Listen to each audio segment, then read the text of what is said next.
So, hi everybody. Thank you so much for tuning in. We're very grateful to have you on board.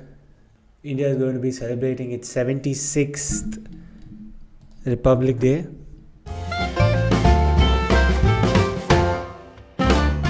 Let's try and check if we can learn something about what Republic Day stands for and how Republic Day is celebrated, how it was envisioned to be celebrated, and what are the different regions we celebrate Republic Day for, and certain different things where we can just dive into the history of how this day was formed and things like that. So let's begin. So I think 26th January to 1930 or something. Yeah. It was January 26th of 1930. And this day was declared as the Poorna Swaraj Day or the Independence Day by the International Congress. This day was chosen to mark the anniversary of the Poorna Swaraj Resolution, which called for India's complete independence from the British. So this was a resolution which was passed by the International Congress during its Lahore Session in 1929, December 19th. So this resolution was drafted by Jawaharlal Nehru, the Congress president. So he was the president at that time. So they used to host these International Congress used to host these conferences, and they used to pass certain resolutions and things like that. So they used to host different conferences every single year. So INC sessions. They used to have these annual sessions where they used to meet once in a year for an annual session, and they used to elect a president. They used to have like a strictly democratic process which was from the ground up, and they used to decide where to host the session and things like that. So they were hosting it every single year from 1870s, I guess.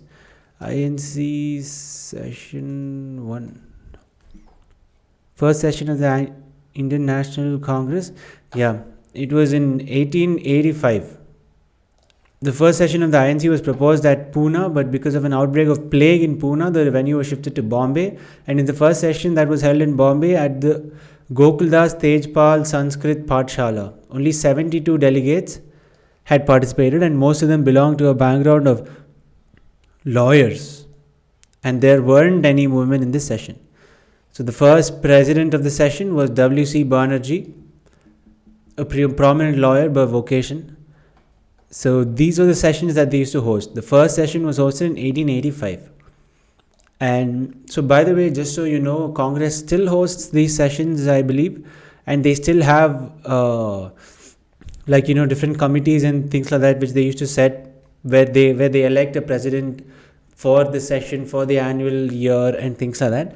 So, but 26th January 1930 was the first time when a Poorna Swaraj Day or an Independence Day was declared, and they hoisted the Indian flag actually. On 19 December 1929, passed the historic Poorna Swaraj resolution at its Lahore session. It happened in Lahore. It's just sad that partition had to happen the way it happened, and so many lives were lost, so many livelihoods were stolen, so many children, so many people got killed. It was the largest displacement in human history, which was forced by a colonial power.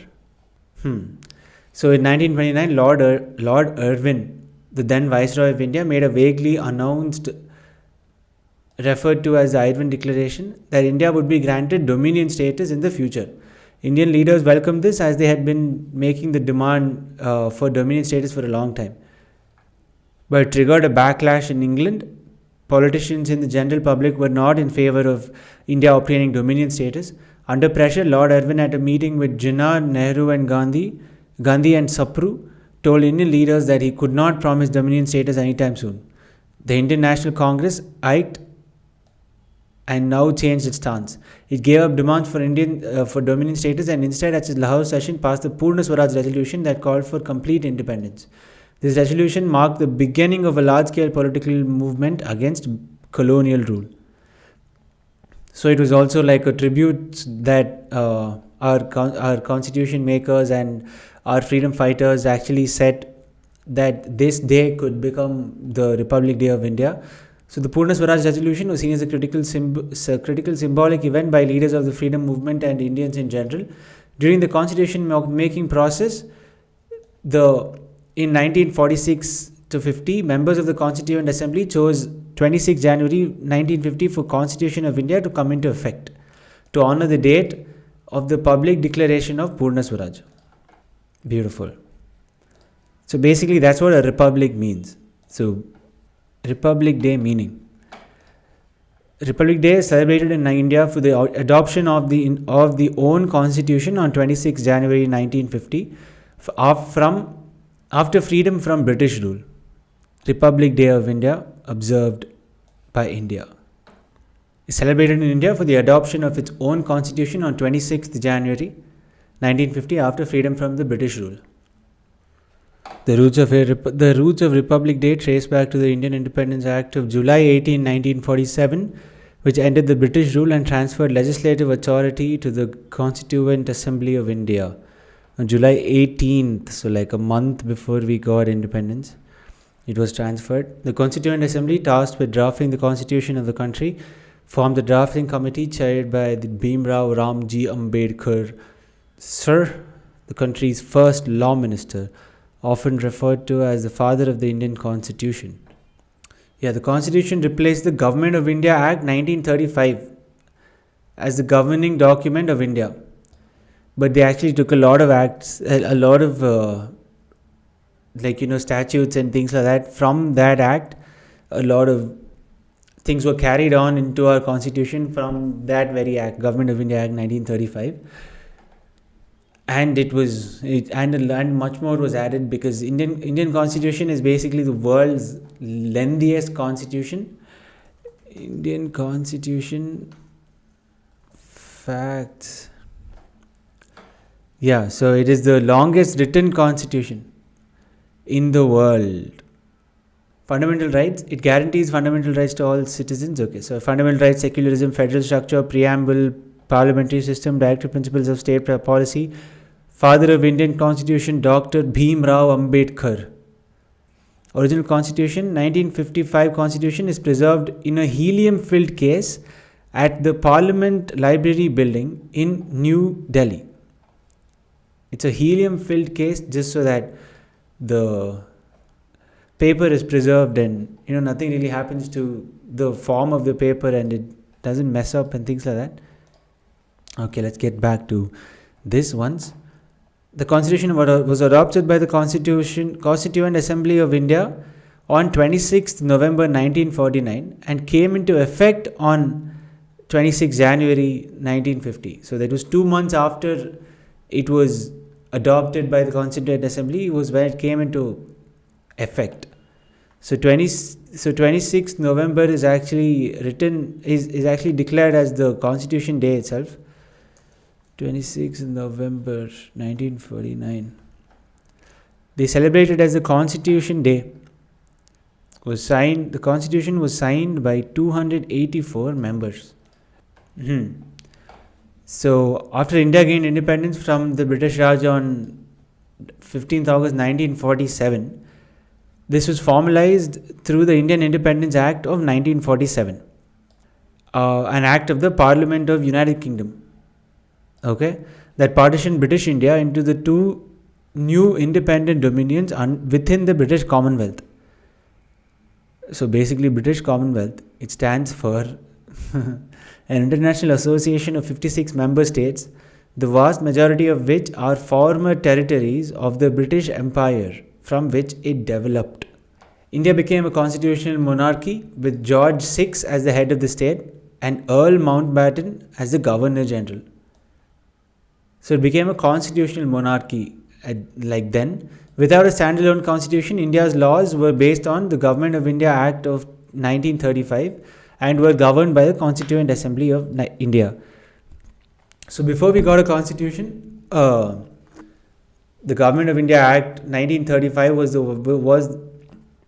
there's an interesting fact about this act.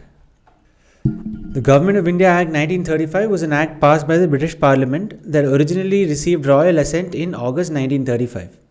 It was the longest act that the British Parliament ever enacted until the Greater London Authority Act 1999 surpassed it. There's more details about the act, but right now that is not necessary. Let's get into it another time. So on August 29th, 1947, 2 weeks right after we got our independence, a 7-member drafting committee was appointed to draft a permanent constitution, with Dr. B.R. Ambedkar serving as the chairman. A draft constitution prepared by the committee was submitted to the Constituent Assembly on 4th November 1948. So they basically took a year and 3 months, 2 months, 14 months of time. After thorough discussions and debate, the Constituent Assembly adopted the Constitution on 26 November 1949. So they debated it for like 3 weeks, and they discussed about what should go in, what shouldn't go in, and it was a completely democratic process, which is like hats off to the freedom fighters and hats off to the people who built India to become such a strong power and everything. See, the only reason why rules are being followed is because there are strict rules, and these strict rules were made and written down by the Constitution of India. And this is the only reason why India is still a unified, strong country today, because we have all the political power, all the political leaders who have come into power have respected the Constitution and made sure that there are no strong changes which are made. And hats off to the Supreme Court as well, because they basically gave out a few judgments which changed the course of history of India. So they have these. It's called doctrine of. Yeah, so it's called doctrine of basic structure. Yeah, so basic structure is a legal principle that states that certain fundamental features of a constitution cannot be changed by a legislature. So basically, it made sure that the soul of the constitution and the morale which it was based on was held intact and was never meant to be meddled with. That's what this doctrine of basic structure made sure. And it's also hats off to so basically the legislative, executive and the judiciary is what runs the whole country. And that's what it's divided into. But all of them come under the Constitution, because the Constitution defines specific roles and duties and certain restrictions as well for all of these wings of the government. And that is the reason why India is intact today. A very strong reason why.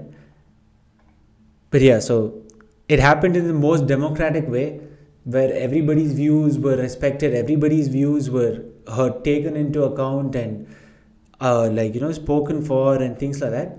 So yeah, the major part of the Constitution came into effect on 26th January 1950 with Rajendra Prasad becoming the first president of India. On the same day, the Constituent Assembly transitioned into the Parliament of India under the traditional provisions of the new Constitution. So obviously, as soon as we got our independence, there was no way for us to hold elections and things like that, because they were still figuring out, what country, what are the states, how to divide it, all those things. And so the Constituent Assembly, which created the Constitution, became the Parliament of India, became the first Parliament of India. They went into the Lok Sabha, and they were the ones who made the first few laws and things like that. And our first elections was hosted in 1951 mostly. First elections in India. 1951-52 general elections. It was hosted between 25th October 1951 and 21st February 1952. So it took 5 years, 4 or 5 years for us to get our country running and then host our first elections. Okay. Key events and celebrations. The Republic Day celebrations take place primarily in New Delhi. Though similar events are held across the country, the festivities begin with the Indian Prime Minister's laying of a wreath at the Amar Jawan Jyoti, light of the immortal soldier, located at the India Gate in New Delhi. Okay, this solemn act honors the members of the Indian Armed Forces who sacrificed their lives for the country. Amar Jawan Jyoti symbolizes gratitude to the soldiers. After the wreath laying, 2 minutes of silence is observed to pay tribute to them. On the eve of the Republic Day, the President addresses the nation. On the Republic Day, the President of India unfurls the national flag in the national capital, New Delhi, with the governors and lieutenant governors unfurling the flag at their respective states and union territories. So on Republic Day, it's the President of India who unfurls the flag. I think it's Independence Day, the Prime Minister. Yeah. So on August 15th, the Prime Minister hoists the flag symbolizing freedom from colonial rule. And on January 26th, the President unfurls the flag representing the adoption of the Constitution. So this is like a small, a detail which often gets missed because of Modi ji's aura and his charisma and everything that just takes over. So yeah, so during the Republic Day, the President goes and unfurls the flags. The Republic Day Parade. The parade, a centerpiece of the celebrations, proceeds from the Rashtrapati Bhavan, which is the President's house, on a roughly 2 mile long or 3 kilometer long boulevard called Kartavya Path, which passes the India Gate and ends at the Red Fort. It begins with the Indian President's hoisting of the national flag, followed by a performance of the national anthem and a 21-gun salute. Delhi Republic Day Parade, held during the same, is organized by the Ministry of Defence. The parade includes military displays, tanks, missiles, radar systems, advanced fighter jets and other elements showcase India's defence capabilities. Aerobic teams such as Surya Kiran and Sarang perform breathtaking flybys. Marching contingents. The precision marches are executed by elite contingents from the Indian Army, Navy and Air Force, as well as paramilitary forces such as the Central Reserve Police Force and the Border Security Force. The President, who is the Commander-in-Chief of the Indian Armed Forces, takes the salute from various units of the Army, Navy and Air Force, paramilitary forces and the police forces. So this is a gesture of each arms of the Indian Armed Forces come and salute to the President to signify that you are the Commander-in-Chief and we salute you. You are the one who commands us, who leads us and things like that. Cultural tableau. Cultural floats from various states and union territories display regional traditions, folk arts and progress. Themes often include historical milestones and environmental awareness and social initiatives. Performances, school children and cultural troupes present synchronized dances and music celebrating India's unity and diversity. Very, very nice. So chief guest. Each year a foreign dignitary is invited as a chief guest to emphasize India's diplomatic ties and global outreach. The tradition, which began in 1951 with Indonesian President Sukarno, has seen many notable guests. So I think this Sukarno sir was the one who was the president of Indonesia, and with Jawaharlal Nehru, all of them formed the non-aligned movement. Non-aligned movement founders. Yeah, he was one of them. Jawaharlal Nehru, Joseph Broz Tito, Sukarno, Gamal Abdel Nasser, Kwame Nkrumah. So he was the first chief guest, and then it has seen many notable chief guests. In 1989, Nguyen Van Linh, the General Secretary of the Communist Party of Vietnam, was invited. Okay. Nelson Mandela, the President of South Africa, attended in 1995, symbolizing India's solidarity with the anti-apartheid movement. Beautiful. Yeah, in 2015, the US President Barack Obama was invited, and 2018 featured leaders from Asian countries, including Aung San Suu Kyi of Myanmar and Rodrigo Duterte of the Philippines. The Myanmar leader is in jail at the moment. In 2023, Egyptian President Abdel Fattah al-Sisi was the chief guest, followed by French President Emmanuel Macron in 2024. And now again, it is Indonesian President. He's being greeted and welcomed into India. Notably, with President Subianto as chief guest at this year's Republic Day, a 352-member marching and band contingent from the country will be participating in the parade on the Kartavya Path in the national capital. This will be the first time that an Indonesian marching and band contingent will participate in a National Day parade abroad. First time ever. President Prabowo will be the fourth Indonesian president to attend India's Republic Day celebrations. Awards and honors. Gallantry Awards are the military awards. So the Paramveer Chakra, Ashoka Chakra, Mahavir Chakra, Kirti Chakra, Veer Chakra and Shaurya Chakra, recognizing military personnel and civilians who have displayed extraordinary courage. On the eve of the Republic Day, the President of India distributes various civilian Padma Awards. These were instituted in the year 1954 and were awarded in 3 categories in decreasing order of precedence. So the Padma Vibhushan is awarded for exceptional and distinguished service and is the second highest civilian honor. Padma Bhushan is awarded for distinguished service of a high order and is the third highest civilian honor. Padma Shri is awarded for distinguished service and is the fourth highest civilian honor. The first highest civilian honor is the Bharat Ratna. The decoration comprises a certificate and a medallion, and unlike national honors, the awards do not include cash allowances, benefits or special concessions. President's Police Medals, these are awarded in 3 categories: Gallantry, Distinguished Service and Meritorious Service. Correctional Services Medals, Prison Personnel, amazing, I didn't know this. Prison personnel receive awards for Gallantry, Meritorious Service and Distinguished Service. Extraordinary efforts in performing prison duties, including handling riots and preventing escapes. Wow. Children's Awards, Pradhan Mantri Rashtriya Bal Puraskar, recognized for children aged 5 to 18 for exceptional achievements in sports, arts, innovation, social service, bravery and academics. Bravery Awards for civilians, called as Jeevan Raksha Padak.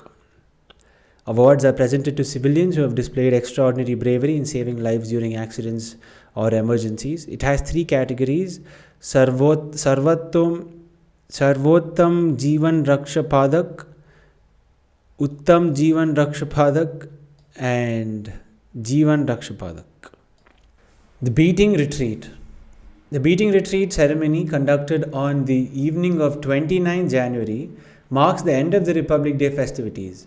It is performed by the bands of the 3 wings of the Indian Armed Forces at Vijay Chowk. The tradition dates back to the 17th century, when drums signaled troops to return to camp at sunset. Adopted in English during King James II's reign, it became a formal military ritual. India introduced the Beating Retreat in 1955 during the visit of Queen Elizabeth II, and it has been an integral part of the celebrations ever since. The President of India is escorted by the President's bodyguard and a ceremonial salute. And post a ceremonial salute, the Indian national anthem Jana Gana Mana is played. Bands from Indian Army, Navy and Air Force and the Delhi Police and the Central Armed Police Forces perform a mix of traditional and contemporary tunes such as Sare Jahan Se Acha, Ae Mere Watan Ke Logo, and the lowering of the national flag is marked by a bugle call, and the ceremony ends with the retreat of bands and illumination of government buildings. Beautiful. So these are some of the photos. First President Rajendra Prasad readies to take part in the Republic Day parade on Rajpath in Delhi 1950. Coming in a horse-drawn cart. This is Padma Vibhushan ribbon, Padma Bhushan ribbon, Padma Shri ribbon. Flag of India. Yeah, this is the illumination they were speaking about. It looks so pretty. This is in 2008. This is our Surya Kiran aerobatics team. SCAT. Oh, this is a BSF personnel on Republic Day. They have camels. NSG commandos. As there are chief guests, special guests are also invited. So Indonesia's President Prabowo Subianto is the chief guest. Different special guests who are invited as well, including sarpanches from top performing villages, disaster relief workers, vibrant villages, best performing water warriors, Pani Samitis, Krishi, SHG members, Yashasvi scheme, forest and wildlife conservation volunteers and workers, handloom artisans, handicraft artisans, Asha workers, Man Ki Baat participants, Surya Ghar Yojana, Paralympic contingent, let's go. Renewable energy workers, PM Kusum scheme beneficiaries, Anganwadi workers, best startups, best patent holders, Matsya Sampada Yojana beneficiaries, for winners of Veer Gatha 4.0, finalists of the National School Band competitions, foreign cadets of the Youth Exchange Program or NCC people, guests from Northeast states. Amazing. So these special guests are only expected to be around 10,000. Republic Day Parade, 77,000 attendees, 18 marching contingents and 31 tableau. Wow. This is very cool. And thank you so much to everybody, to all Indians and everybody who have tuned in to watch these videos. We are very grateful. I am very grateful to have you on board. And happy Republic Day to each and every one of you, to all of your family members and everybody watching. It is an extremely proud moment for India to stand on its own 2 feet and not just stand, to basically have been enslaved for centuries and to get back in just 3/4 of a century. It's amazing, and there's a lot more progress, there's a lot more growth to be seen, experienced, engaging activities which are planned for the rest of our futures, and it's an exciting time. So hope the Indian in you becomes stronger, and in this year of 2025, let's just be proud, let's just be more proud to be Indian, and let's just make India more proud. So from Vishwaguru India to every household in India, happy Republic Day again. Thank you.